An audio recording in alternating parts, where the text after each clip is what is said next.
Welcome everyone to the last session of the conference. Thank you for sticking around. I'd first like to pay my respects to the Gadigal people of the Eora Nation, on whose lands I'm speaking from today. In this session, the panel will be discussing mentorship in representative bodies, new opportunities for professional development. A program has been underway at North Queensland Land Council to give mid-career anthropologists the opportunity to receive mentorship from their more experienced colleagues.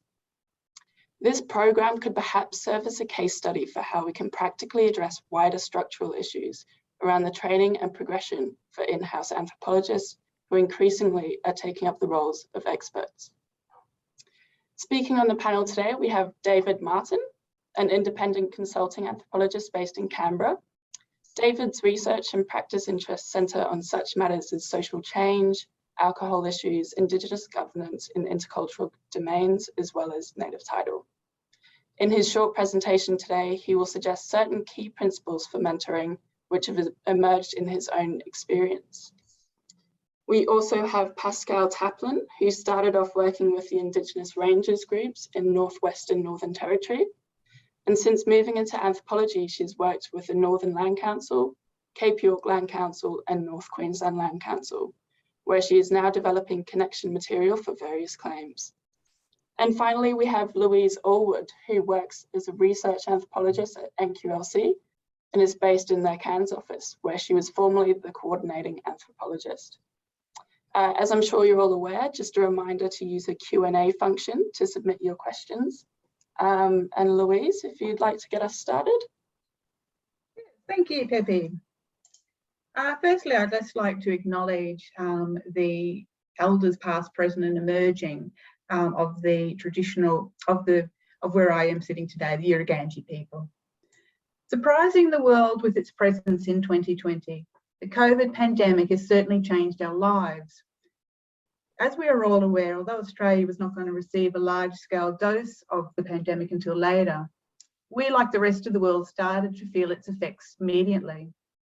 The initial 10-week lockdown took its toll on most of us. It was a strange concept to be isolated from our friends and our families. It was a concept that became our reality. The world would not be the same again, with the introduction of masks and sanitisers, and not to mention that magically vanishing toilet paper. In the midst of the deprivation was the effects COVID had had on our workplaces. With the introduction of long-term working from home arrangements, North Queensland Land Council underwent a dramatic shift. No doubt alike of the other rep bodies and service providers. To start off with, NQLC didn't even have enough laptops for each staff member. And Zoom, well, what's Zoom? For the technologically challenged mind like myself, this foreign platform was going to take some getting used to. And here we are today. It's now become second nature to us all. For NQLC's anthropology unit, the biggest challenge was to work out how our consultant anthropologists were going to perform their interviews and fieldwork, especially when most of our clients did not, and many still do not, have adequate electronic devices and internet access. We were pretty much in a useless position during the lockdown period, so unfortunately a number of our consultants became stuck as they were at the interview and fieldwork stage of their research. We thought things would be all right again after the lockdown. Everything will go back to normal, our consultants will be able to get back out into the field.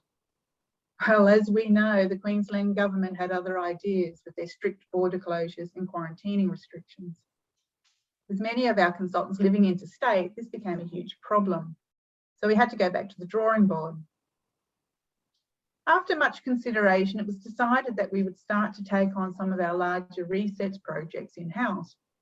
This way avoiding any of the border and quarantining issues, and most importantly, using this as an opportunity to upskill our senior anthropologists so as to assist with bridging the gap between the regular duties of an in-house anthropologist and that of an expert undertaking research and report writing. But how are we going to go about bridging this gap? Ironically, as we've all been faced with isolation from COVID, Pascale and I have undergone an additional isolation of another kind. As one of the steps taken to bridge this gap had to do with the setting up of our independence. Recognising that Pascale and I are employees of a rep body, whose primary focus is to act as legal advocates in the progression of native title matters, meant that it was essential that our independence be protected as expert anthropologists. The main steps that were taken was the formation of a new research unit within NQLC. This unit is structured separate to the claims unit, which is comprised of the legal team and the anthropology team, and who are managed by the principal legal officer. That is, the new research unit sits completely outside of that part of the organisation which is responsible for the progression of native title claims. Additionally, our position descriptions state that we are not subject to direction from North Queensland Land Council or staff in the formation of our opinions when undertaking expert research and report writing. Other practical steps were also taken to isolate us further. This has to do with the setting up of information barriers. That is, Pascal and I do not have access to the claim unit's electronic files, as blocks were placed on our electronic profiles, preventing us from accessing any of the claim files. This includes any of the legal or anthropological files, including the anthropological collection. Instead, we each had an empty electronic folder open to us individually. That is, my folder is only accessible to myself, and we are not included in on any of the claim team's emails, and we do not attend claim team meetings or planning meetings. Additionally, we have been physically isolated in that we work from home on a more regular basis, and when in the workplace, we have been provided with a more soundproof office, where the ins and outs of the daily grind of the claims team is out of range of our hearing.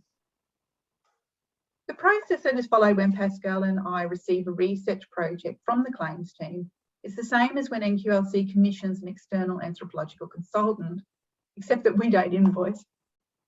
We receive terms of reference, and correspondence is set up with the in-house anthropologist working on the claim and with the Anthro Administration Officer, who both act as contact points, providing all the necessary materials, such as anthropological reports and genealogies, all of which are delivered to us by a Dropbox account. In the question and answer time, I'd value hearing any other steps others have taken to assist with the setting up of independence for an anthro working in a rep body.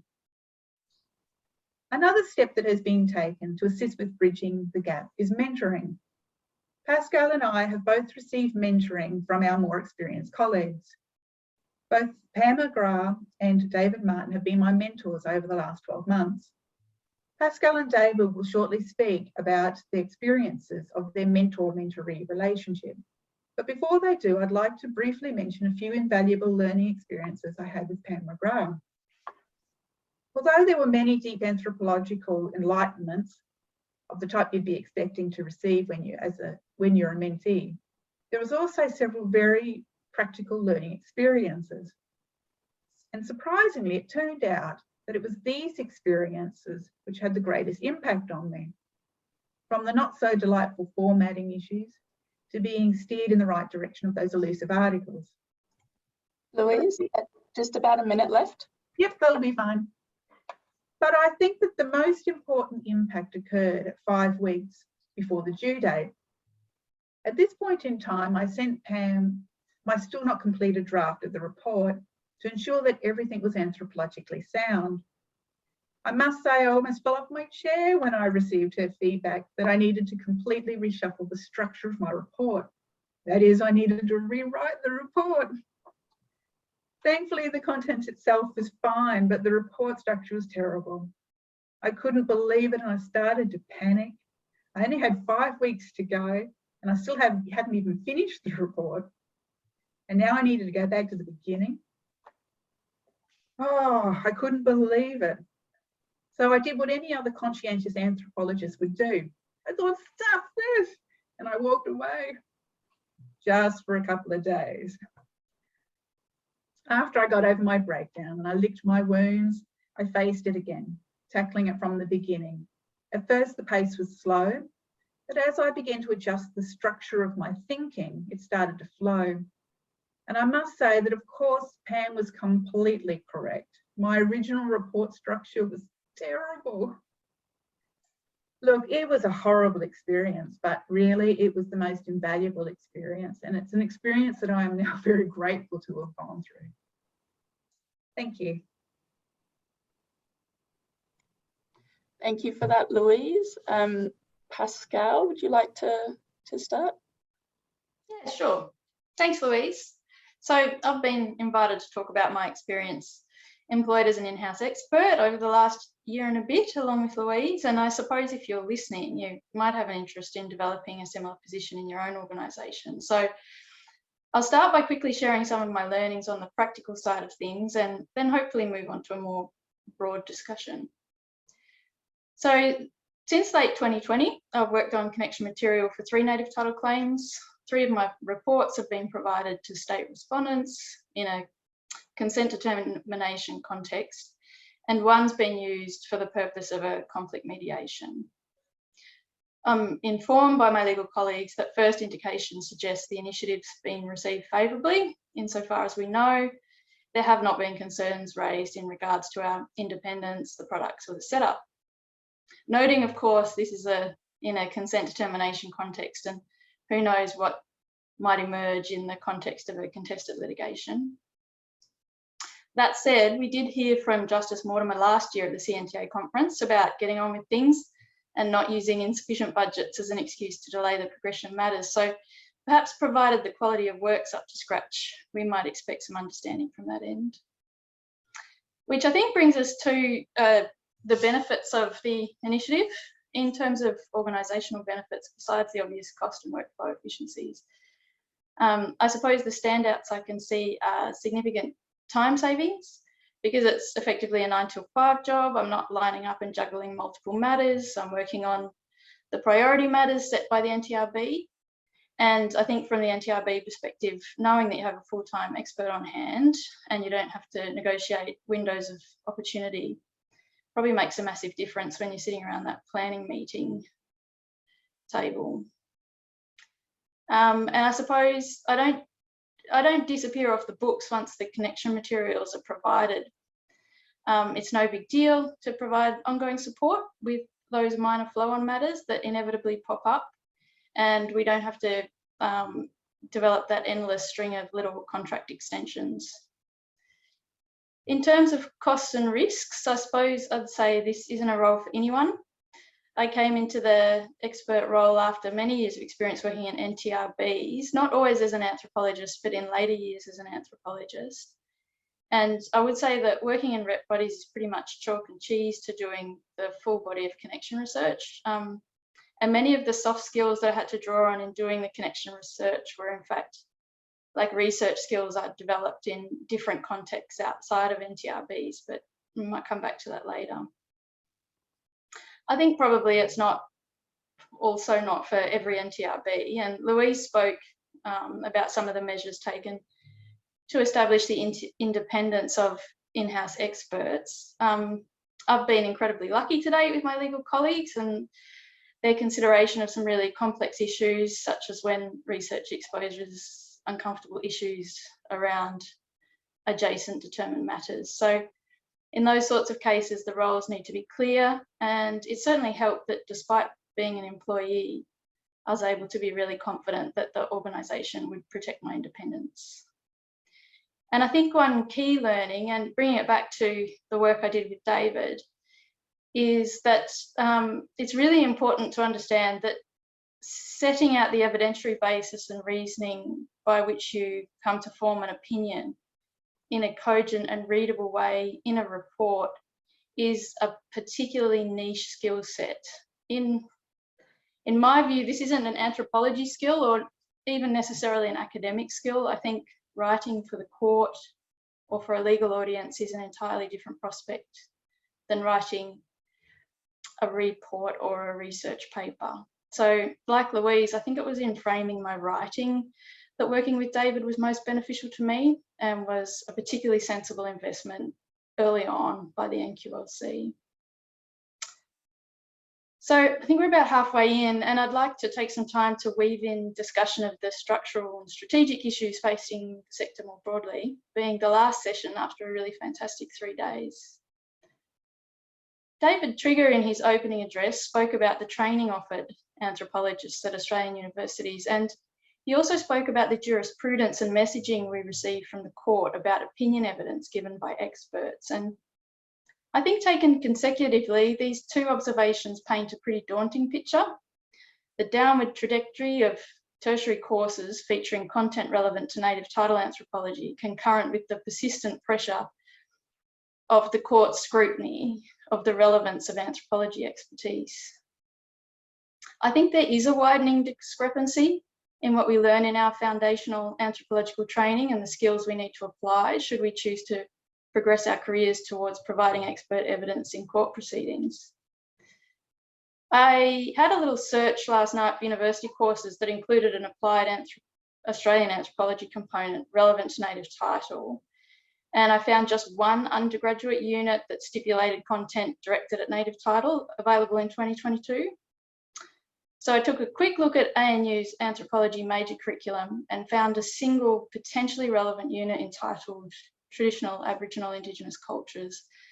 But in the unit outline, there were no specific reference to the relevance of this issue to native title or to the specific issues that probably are more often subject to native title inquiries, such as classical land tenure. So obviously I haven't done a thorough survey of what's available, and if there's anyone listening in who has recent experience to offer, that'd be great. But I suppose I'm suggesting that perhaps there isn't a fit for purpose educational framework pumping out people with a high degree of specialisation in Australian native title or in Australian land-related issues, and that maybe this is a problem because it means that NTRBs are employing people who need to learn the basics on the fly. And we all know how difficult that can be in NTRBs. Just 30 seconds or so, Pascal. All right, I'll wrap it up. I suppose the nuts and bolts that new in-house anthros have time to learn are often regionally or claim specific rather than disciplinary foundations. And I think increasingly as a sector, we're missing consistency in our foundational education and training in native title anthropology. So I suppose this issue of foundational consistency is where I think projects like this, which enable and fund collaborative work between established experts such as David and those of us newly stepping into that role, could have broader positive impacts. And I think that has the potential to improve the cohesiveness of our sector. So that's really it from me. I'll pass it on to David. Good. So I just want to talk fairly briefly about mentoring and the kind of thinking that I've done around what it is. A little earlier on today, Pascal and I are in different ends of the the North Queensland Land Council building. We're joking that at the end of all of this, we're going to start a rock band called Mentor as Anything. But because I can't sing, I'm going to have to be the drummer. So I'll give you a little bit of the drum now, in short. The first one is to look at what's the foundational way that I try and approach mentoring. And the very first principle, I think, is to accept are themselves experts in a whole range of things, not least of all in the claims that they're working with, in the ethno-historical materials, in the history, the social history since colonisation of the groups concerned, and of the politics of landed identity, really crucial things in a native title claim. So that's the first thing.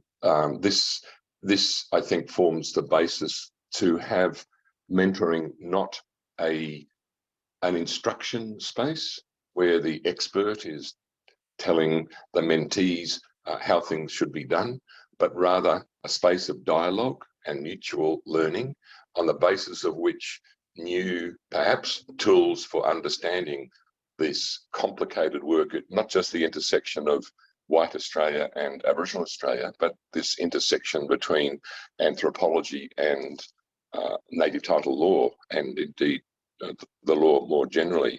So that's the first thing, a space of dialogue rather than an information skilling page, framework. And then what flows from that? Okay, so the The first one, as I say, is that people have their own expertise. Both Louise and Pascal demonstrated that more than adequately. They were thoroughly across the local ethno-historical records, in my view, far more than it's adjacent to. It's not so far from the bottom of Cape York, but I have no expertise in it. So that's the first thing. The next one is what are the kinds of, next thing I want to talk about, what can I contribute in this space? Pascal has covered some of them. It is what can I bring to bear? I think of it as tools to think and work with, not instructions on how to do things, but tools to think and work with in this really complicated task, as I say, at least two kind of intersections. And the first part of that is if the ethno-historical materials exist for that area concerned, and often they don't, or aren't complete, or are partial, or are difficult to interpret. If they exist, what can we learn from those materials about the classical society, as Peter Sutton calls it?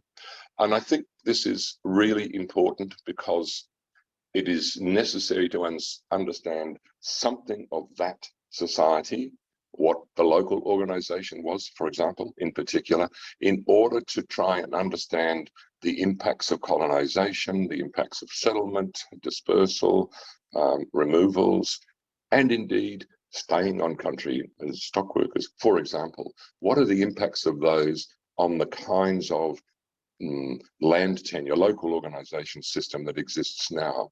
I think one of the things that sometimes lacks in reports that I've reviewed and assessed is this lack of attention to, careful attention to what was in the past, possibly or probably or likely, and what is there. And just for discussion, maybe this, of course, has been complicated by the recent or relatively recent Malone decision with Justice Reeves, where I think objectively what was a singularly inappropriate model of one of the experts involved was adopted as the model, as this is how things were, when there's not I think a literature to demonstrate that that was the case. So it's not that these things aren't fraught. It's not that they don't offer us real challenges, but I think we need to have a good hold on what was likely there in order to understand what is likely here. And to give you one example of that briefly, the notion of borders. I think it's too common from my reading of reports, and also lawyers perpetuate this, to assume that the bounded cadastral type situation where claims have boundaries and then perhaps there are overlapping boundaries, to assume that that can be projected into the past as having been the case in the past. By and large, my working hypothesis is it was not. We need to think very much more carefully about the kinds of writing that very careful ethnographies of regions, I'm thinking of people like Lauriston Sharp in the base of Cape York and south of there, who said there is no such thing as a society, but rather a set of overlapping networks, depending what phenomenon you're looking at. Local organisation, moieties or not, sections or not, etc., etc. Another one is the intersection with writing for the law. And this is a really difficult one. I think we are often trapped into writing, to being asked to give opinions about legal concepts. Are these traditional laws and customs as the law defines it? That's not our job. That's the job of the lawyers. In a very good article on this by Robert Blowers, SC, the lawyers are the advocates and we are the experts. We should write in anthropological language, in anthropological terms, but specifically to an audience so that what we write as anthropologists is accessible to the lawyers and to the law. Those are the kind of things I tried to bring to bear as ways of thinking about, and therefore structuring. The thing that Pascal mentioned, the reliance in what is defined as an expert, based on evidence, they would call evidence on facts, or what we might call the ethno-historical record, and that what claimants have said. based on the process of reasoning, which by definition has to be a specifically anthropological process of reasoning, and then the opinion, the concluded view that we come to. So that's the kind of things that I've tried to bring to bear in the mentoring I've done and thoroughly enjoyed with Louise and with Pascal. Thank you.